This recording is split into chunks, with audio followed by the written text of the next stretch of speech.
love, starlight blaze, and a ship that leaks more steam than secrets. Welcome to the strangest love triangle in the galaxy. If stories like this make your heart hum, don't forget to subscribe and leave a comment below. Who knows? You might just pick a side. The Starhopper was not a ship that inspired confidence. It rumbled like an old stomach and groaned through hyperspace like a retired war veteran with arthritis. But for Kale Strider, former soldier turned salvager, it was home. At least, a version of it that didn't shoot back. Riven Dax, on the other hand, called it a galactic charm magnet with a personality problem. He was at the helm now, one foot kicked up on the console, chewing on a piece of synthetic gum that tasted like regret and lime. Kale leaned against the side wall of the cockpit, arms crossed. This quadrant's a dead zone. No signal, no Rex. We're wasting fuel. Riven grinned without turning. Dead zones are where all the interesting things die. Trust me, I've got a good feeling about this one. Moments later, the console pinged. A wreck. Unidentified class. Cold, but not completely. Faint heat signature. Deep in a debris belt of a shattered moon. Kale narrowed his eyes. That's restricted space. So is the bar back on length prime, Riven said, flipping switches. And yet here we are? The Starhopper drifted in, navigating through the jagged shadows of ruined vessels. Broken hulls twisted like skeletal remains, and pieces of once great ships now floated like ghosts in the void. The stasis pod was lodged inside what remained of a diplomatic courier ship. The hull had been torn open as if something had clawed its way in or out. But the pod was intact, barely. Cracked glass. Fading life support. And inside, a girl. She didn't look human. Not quite. Her skin shimmered faintly, like silver silk woven with ancient circuitry. Her long hair floated weightlessly, catching ambient light in strands of iridescence. Strange glyphs danced across her skin in slow pulses, glowing with each beat of her too slow heart. Kale said nothing for a long moment. Riven's voice came soft. She's alive.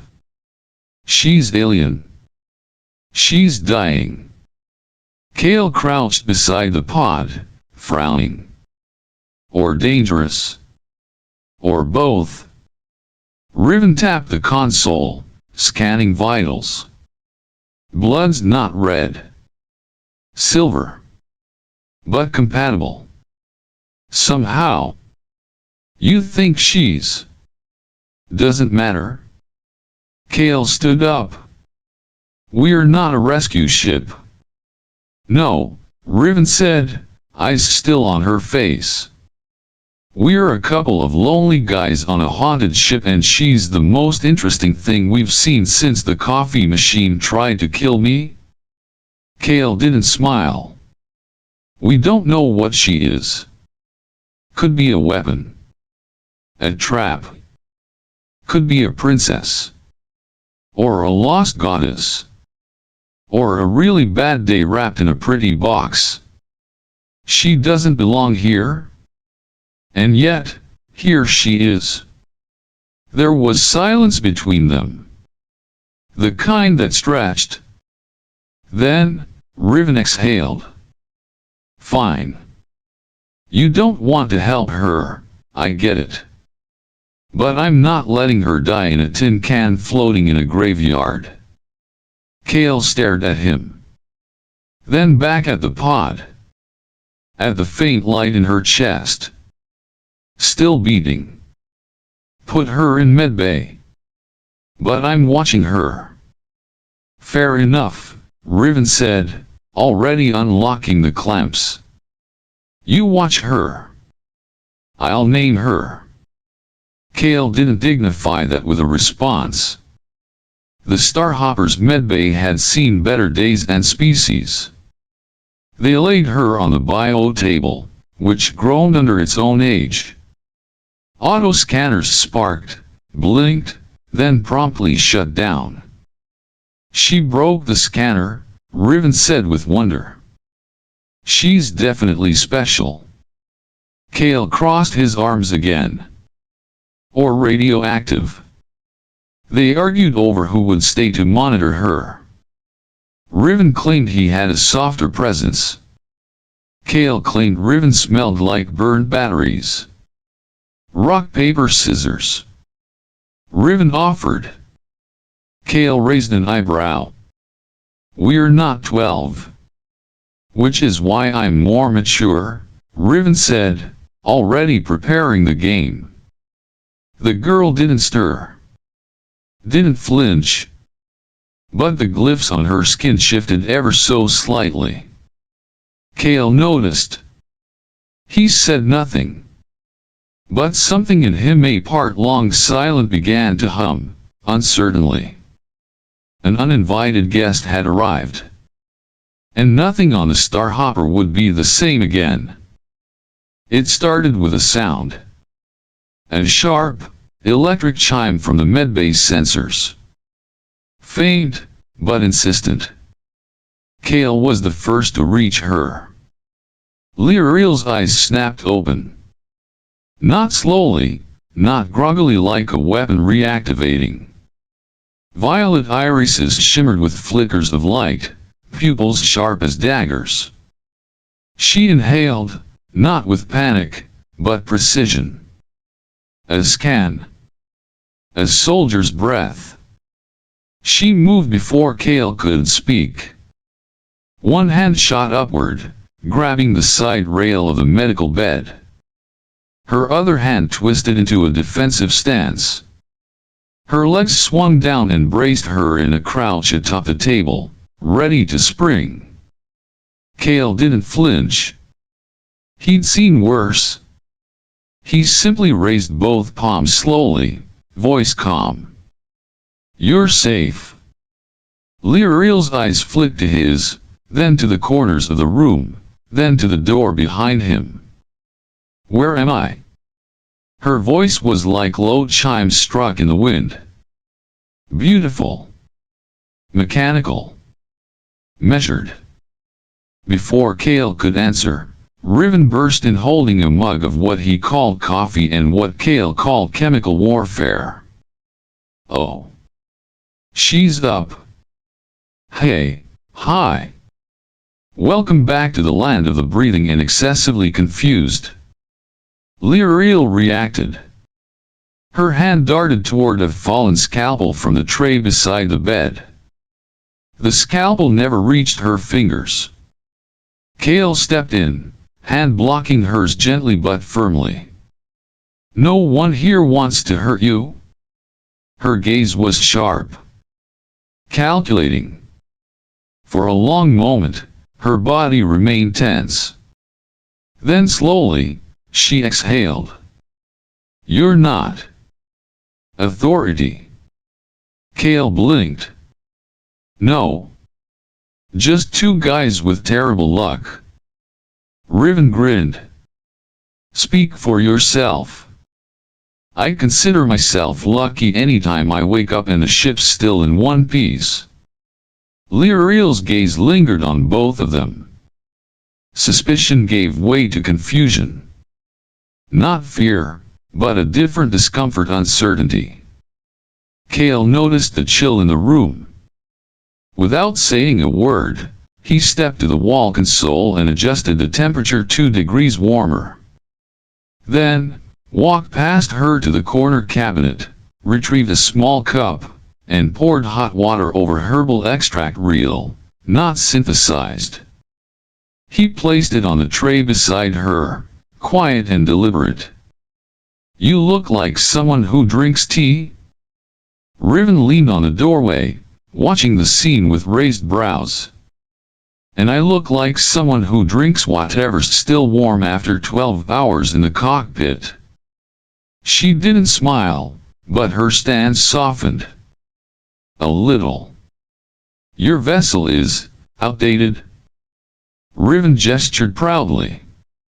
Vintage. Custom charm. Leaks in 12 languages. Lyriel's eyes roamed across the room. The walls. The systems. The structure of the ship. Not in awe, but in appraisal. Tactical. Analytical. No centralized AI. Manual overrides. Pulse regulators from a pre-core era. Kale folded his arms. You know your ships. She gave a slow nod. I know many things. Her gaze lingered on her own hands. She flexed her fingers. A glyph blinked on her wrist brief, almost like a nervous tick, and then faded. Kale caught it but didn't comment. Riven stepped forward a little. So, mystery girl, do you have a name? Or should we call you Sparkle? Lyriel stared at him. A long, blank stare. Riven cleared his throat. No. Okay. Tough crowd. Lyriel, she said at last. The name dropped like a stone in quiet water. Kale repeated it in his head. Once. Twice. It didn't feel like a name.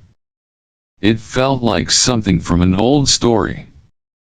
Something dangerous. Nice to meet you, Lyriel, Riven said, completely unfazed. I'm Riven. That's Kale. He's the grumpy one. I'm the charming one. Kale shot him a look. Riven grinned wider. Lyriel touched the tea. Held it like it was a memory. She didn't drink yet. But she didn't let go either. You salvaged me. Why? Kale didn't answer right away. He looked at her, really looked. She was more than just strange tech and old wounds. She was holding something back. Not just fear. Something heavier. Because you were alive, he said. Riven added, and because this guy has a secret heart under all that tactical armor. Lyriel said nothing. But her gaze, which had once scanned for exits, now studied them instead. And for the first time since she'd awakened, she didn't look ready to run. Not yet. The alert came during a quiet moment.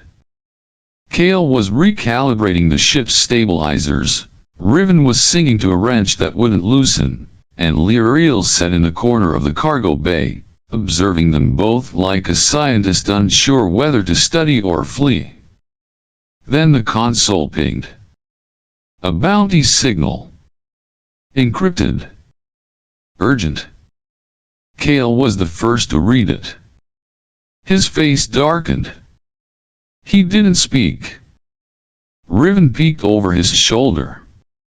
Well, that's not good. The screen glowed red, broadcasting a galaxy-wide alert. Target identified. Lyriel Nixus. Codename, Starblade. Status, active. Bounty, 15 million credits. Alive or deceased. Threat level, Black Star. Kale turned toward her.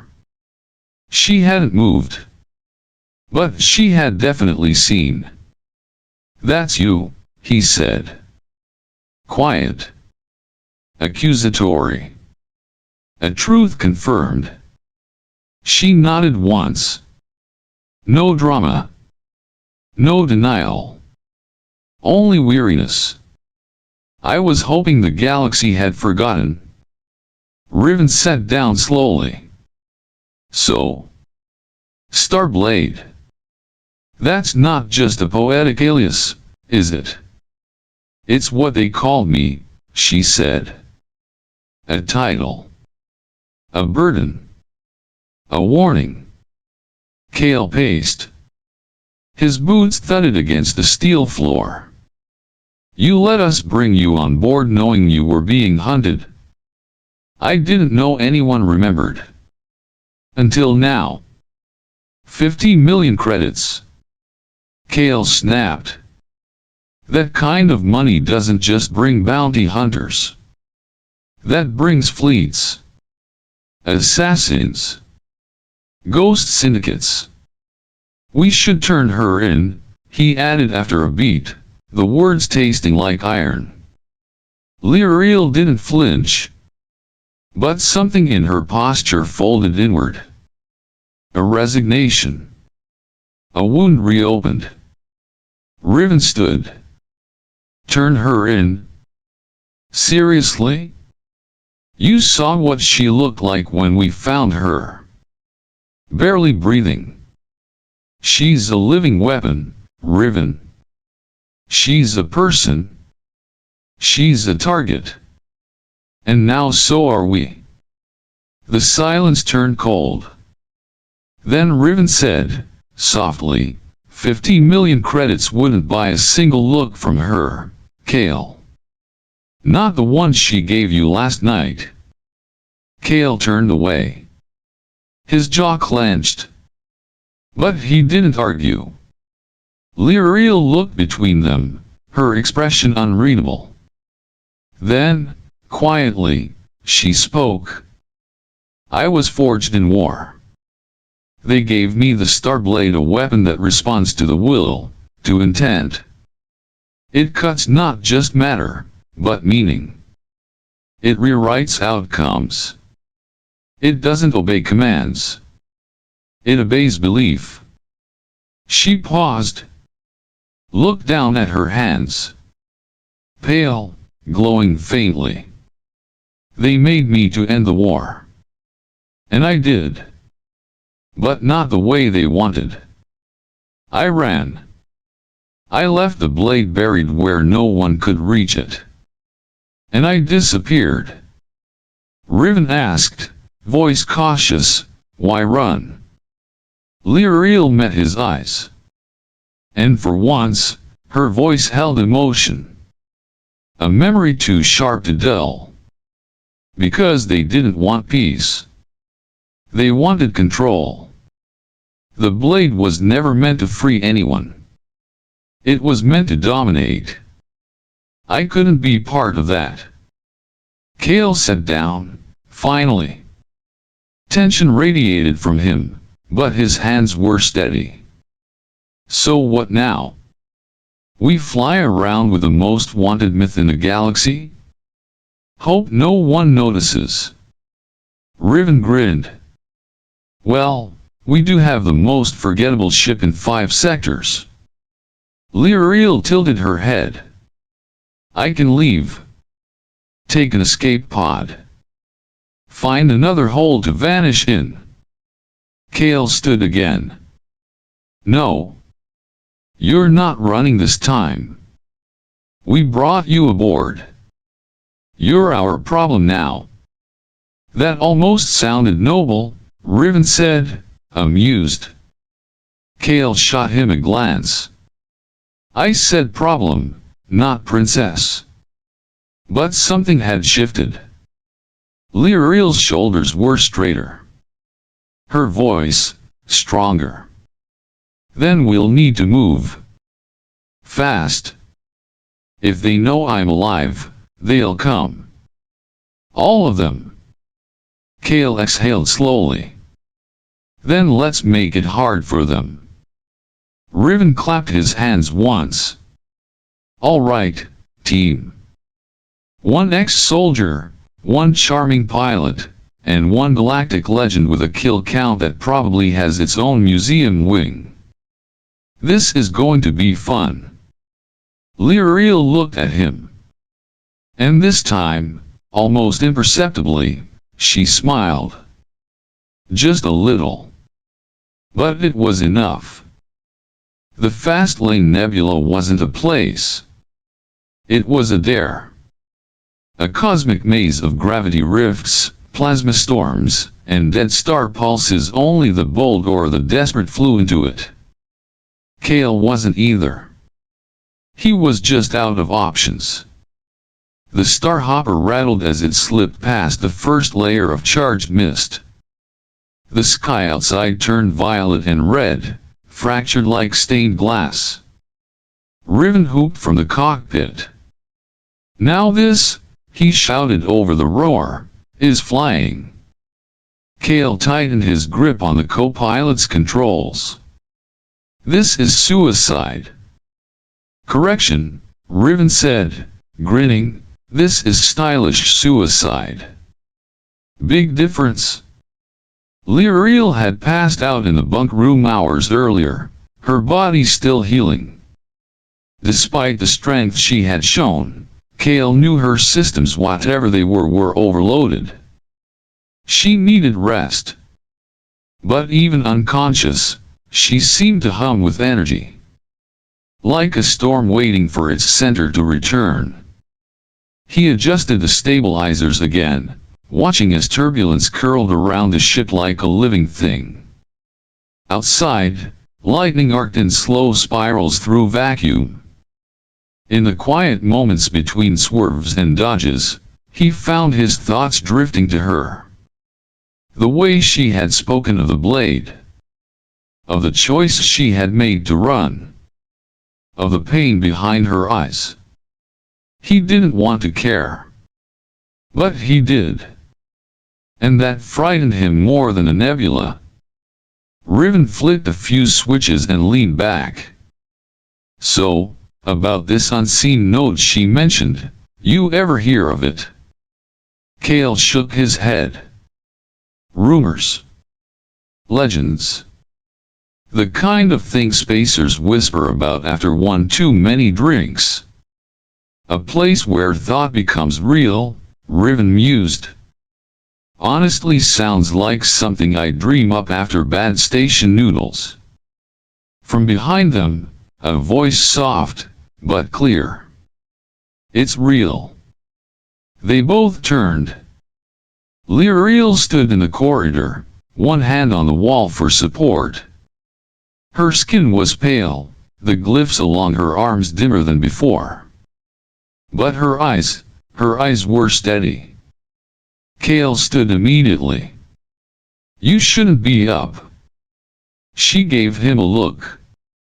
Quiet gratitude. Quiet defiance. I can't sleep through this. Not if I'm the reason we're in it. Riven rolled the pilot's seat back, making space. Then maybe you'd better explain what exactly we're racing toward.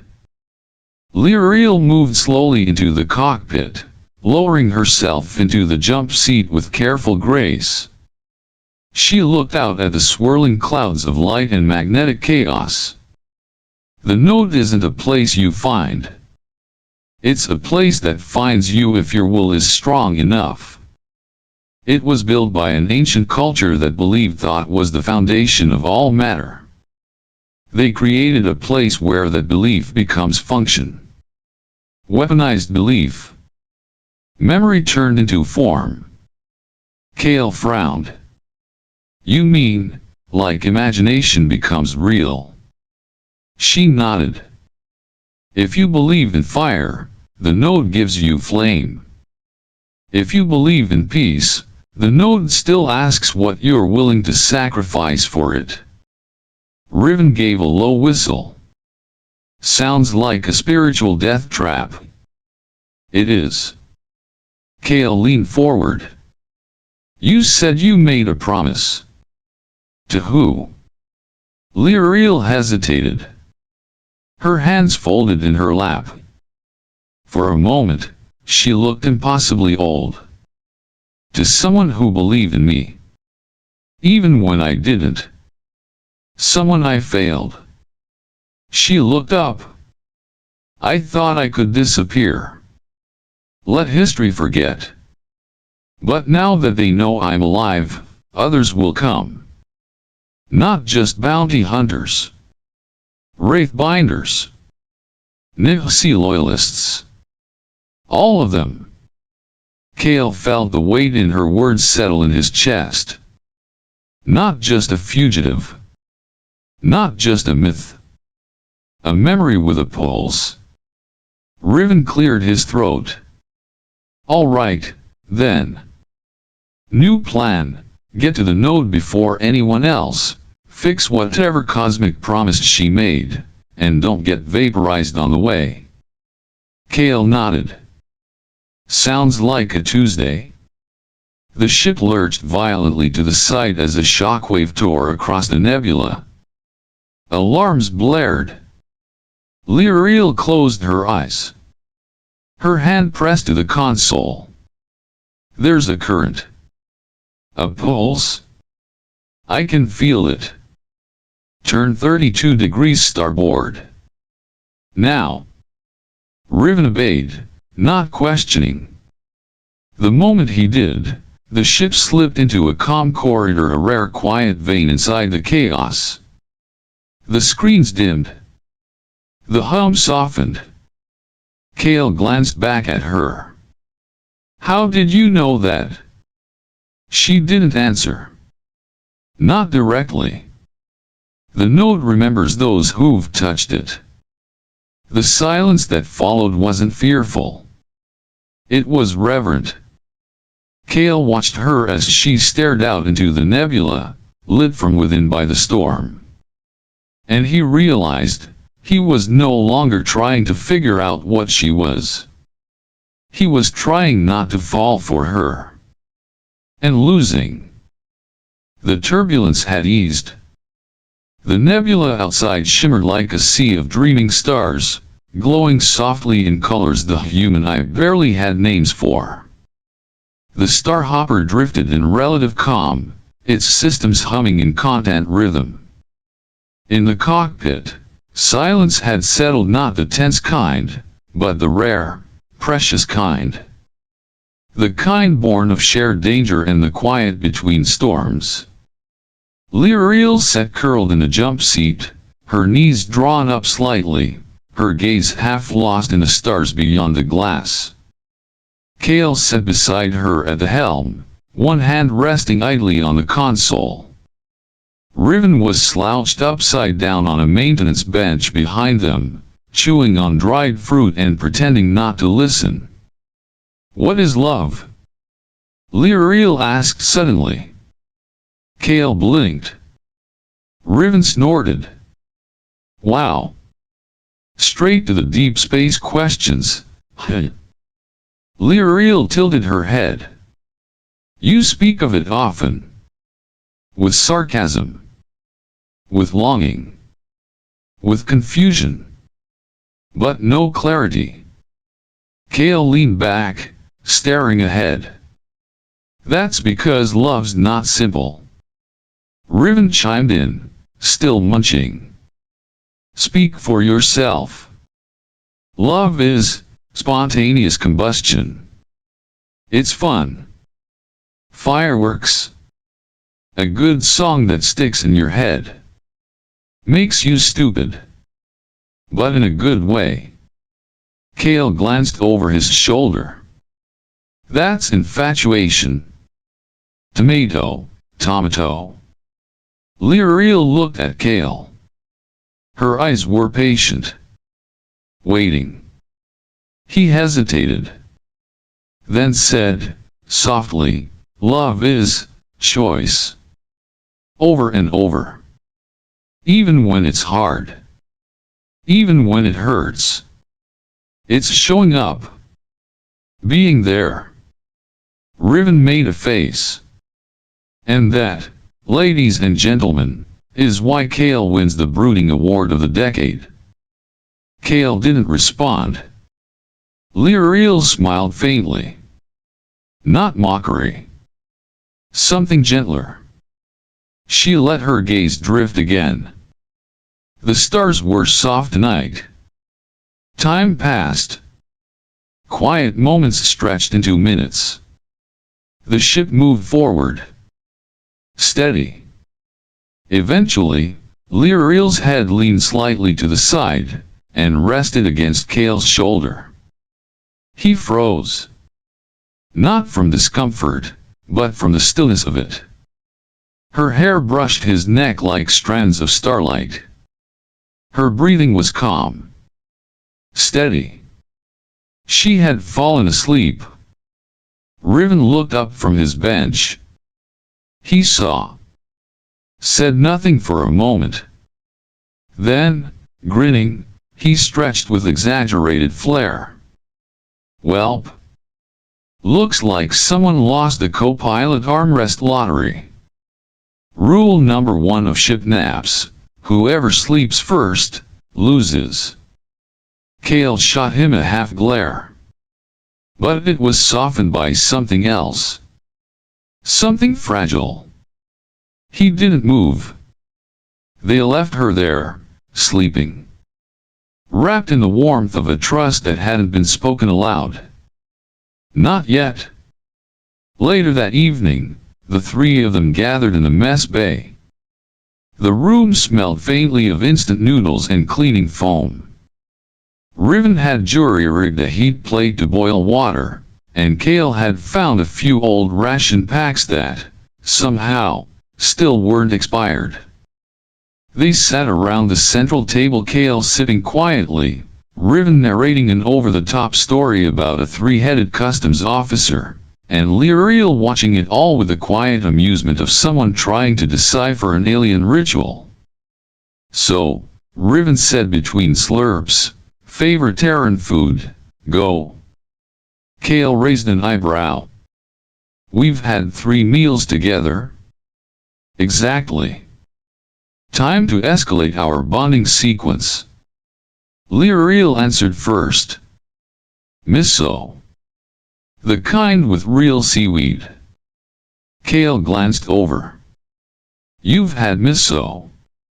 "A long time ago." Riven nodded, impressed. "All right. That beats my answer. Mine was going to be dehydrated cheesecake in a tube." "Don't judge. It's a texture thing." They laughed. Gently. Freely. For a moment, none of them were fugitives. Or soldiers. Or myths. Just people, adrift, under borrowed starlight. Then came the sound. A deep, low ping. The kind that didn't belong. Kale stood instantly. Riven checked the signal. His grin faded. Unmarked vessel. Just dropped out of warp. Heading straight for us. Lyriel's eyes narrowed. She didn't need to guess. Kale's voice dropped. "Malrique." The console confirmed it. Blackthorn. The myth had arrived. And this time, it wasn't coming for conversation. The ship trembled as the Blackthorn came into view, a sleek predator cloaked in silence. Its hull absorbed starlight like ink in water, no markings, no lights, only menace. Inside the Starhopper, the stillness broke. Kale braced at the cockpit, scanning readouts. Weapons are hot. They are locking onto us. Riven checked diagnostics with a grimace. We can't outrun them. Not here. Not with our core half burned. Lyriel stood behind them, her posture rigid, her face unreadable. "He's here," she said quietly. Kale turned. "Who is he?" "Malrique. He was once a brother in arms. A believer. Before everything changed." Riven raised a brow. "And now?" Her eyes flickered. "Now he's what happens when belief forgets mercy?" The blackthorn hailed them. The voice was smooth, calm, and cold. Leoriel, you cannot outrun your legacy. Nor can you change it. Surrender, and no one else will be harmed. She walked to the center of the cockpit, pressing a hand against the glass. He used to say the stars spoke to him. Now he only listens to echoes of power. Kale's jaw tightened. We fight. Or we run. What's it going to be? Leoriel turned to face him. You run. I fight. No, Kale said. We stay together. But before he could stop her, she moved. The star blade shimmered into her hand, born from light and memory. She opened the airlock before either of them could argue, stepping out into the void in a shielded suit of ancient armor. She launched toward the blackthorn like a comet drawn back to its point of origin. Kale cursed and slammed a fist into the console. We have to help her? Riven was already prepping launch codes. We can dock. But maybe we can punch a hole. On the blackthorn's outer ring, Leoriel landed in silence. Malric waited. He stood taller than Kale remembered, draped in black obsidian armor that shimmered with fractal energy. His face was calm. Almost sad. You came, he said. You left me no choice. You always had a choice.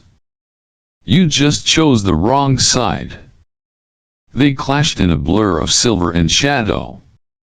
Her blade met his gauntlet, sparks flying, light bending around the force of their strikes. He moved with a grace born of familiarity. He knew her style, her rhythm, her hesitation, and he exploited it. A burst of energy flung her across the deck.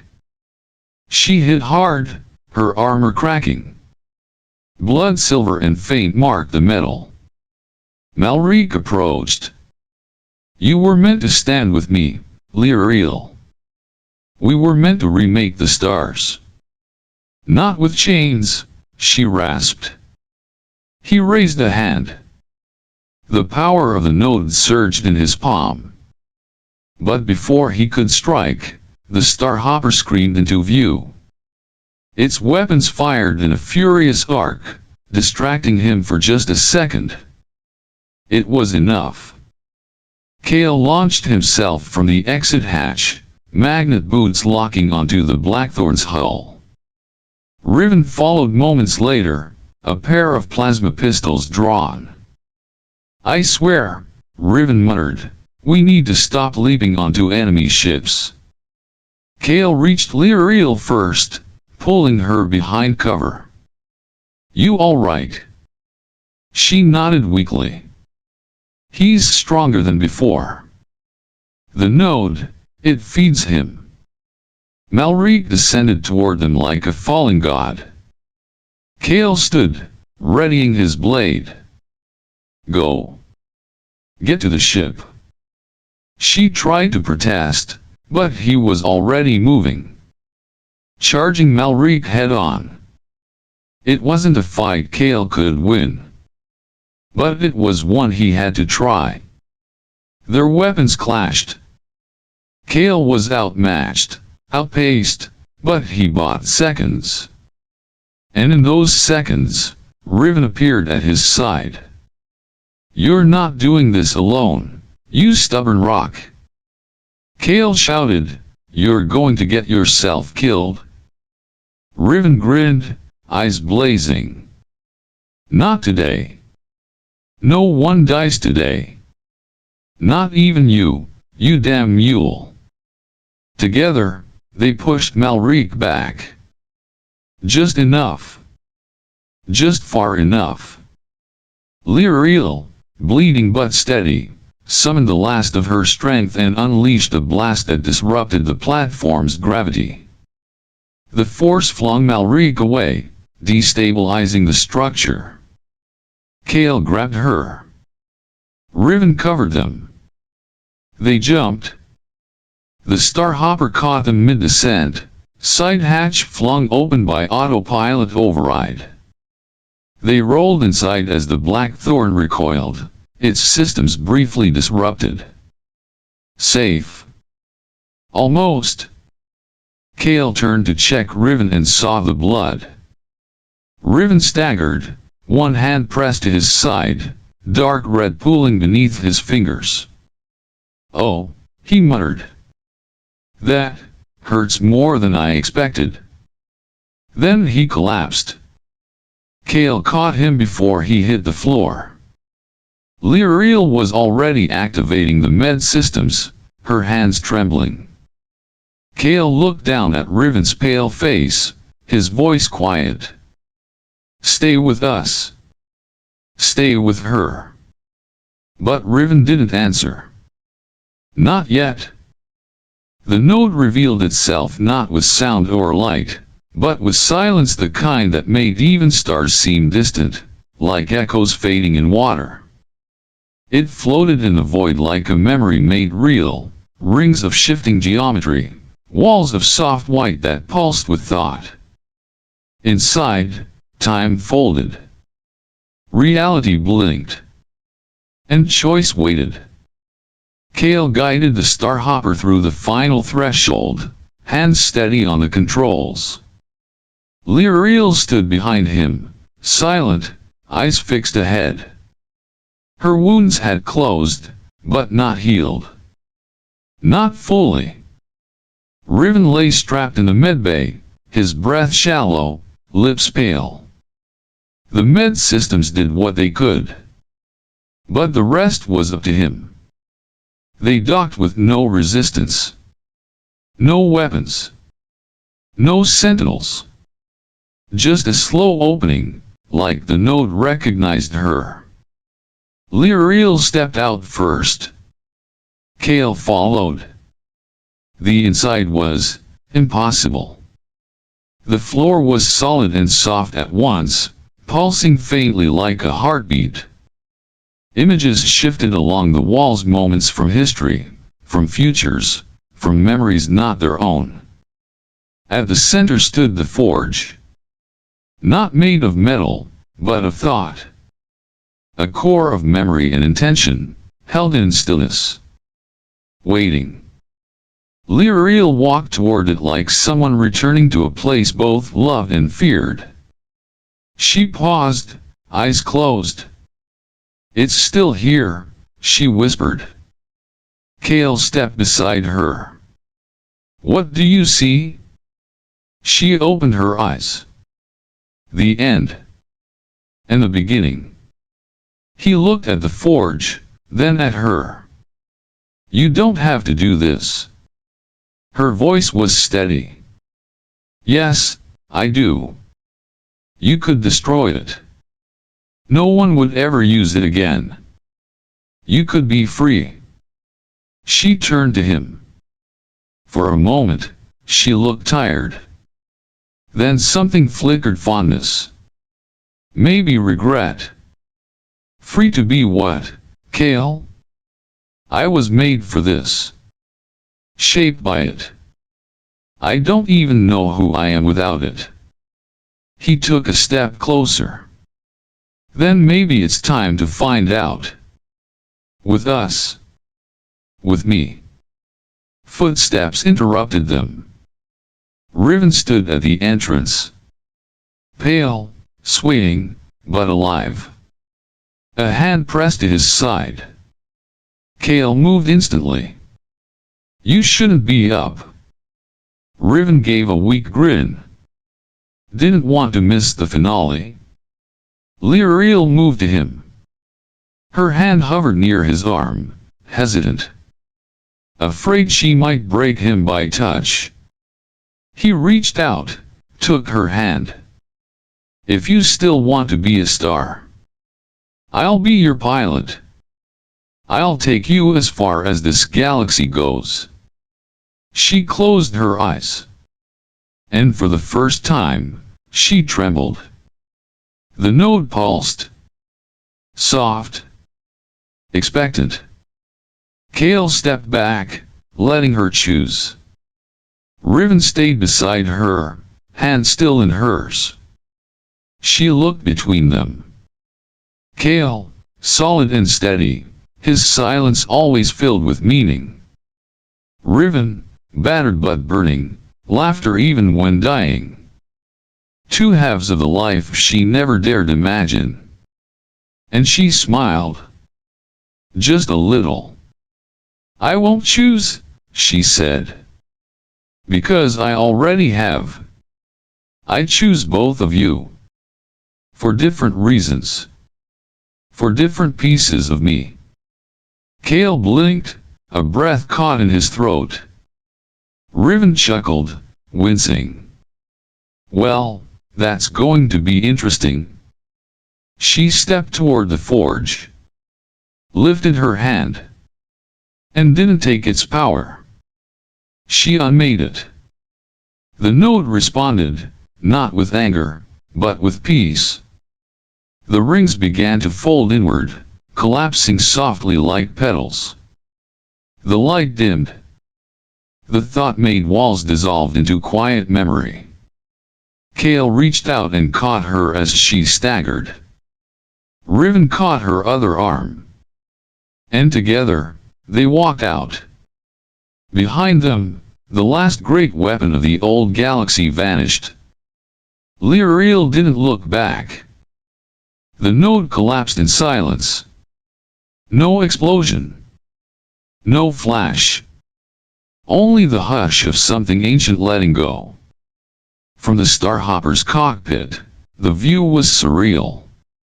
Where once rings of geometry danced and pulsed, now there was only a slow swirl of stardust fading into the void. It was over. And yet something remained. Lyriel stood in the viewport's reflection, her skin no longer glowing, but a faint shimmer still lingered beneath her surface. The forge was gone, but she hadn't walked away empty. Kale stood beside her, arms crossed, silent. You kept part of it, he said. She nodded. Not the weapon. Not the power. Just enough to protect what matters. He didn't ask what that meant. He already knew. Behind them, Riven groaned faintly from the co-pilot's chair, a blanket thrown across his chest like a lazy king recovering from battle. I'm alive, he muttered. Which is both a relief and mildly disappointing. Kale rolled his eyes. Lyriel turned to him. The note is sealed. Irretrievably. Riven gave her a lopsided grin. So we saved the galaxy. Again. Someone should probably write that down. Kale moved to the pilot's seat and activated the NAV system. We need to leave. This sector won't hold its shape for long. As if to confirm his words, the ship shuddered gently. Space around them was bending, folding where the node had once kept stability in check. Lyriel took one last look at the collapsing anomaly, then sat down beside Riven, who made room without complaint. The Starhopper turned and began its slow arc away. No destination set. Just away. For a long while, no one spoke. The silence was different now, no longer born of fear, but something gentler. Kale broke it first. So, what now? Where will you go? Lyriel glanced sideways, her voice soft. Wherever there's tea, and instant noodles. Riven smirked. That's poetic. And oddly domestic. She nodded solemnly. I've had enough prophecy and fire. Time for warm things. Kale gave her a look. Once she returned with something close to peace. Riven reached into the side drawer and pulled out a deck of battered cards. Alright, new rule. Whoever wins the next poker round gets to sleep closest to Lyriel tonight. Kale gave him a flat stare. Lyriel raised an eyebrow. Is that how humans bond? Only the classy ones, Riven said. She smiled. A real smile. Not cautious. Not practiced. Kale shook his head, but he didn't object. The cards were shuffled. The stars drifted slowly past. Laughter stirred between them. And the ship's AI, unused to such warmth, chirped into life for the first time in hours. Status update, 3 life forms aboard. Trajectory, undefined. Current atmosphere, peaceful. There was a brief pause. Then, in its usual dry monotone. 3 individuals. 1 journey. Chaos level, stable. No one corrected it. Because maybe, there didn't need to be an ending. Only this. And whatever came next,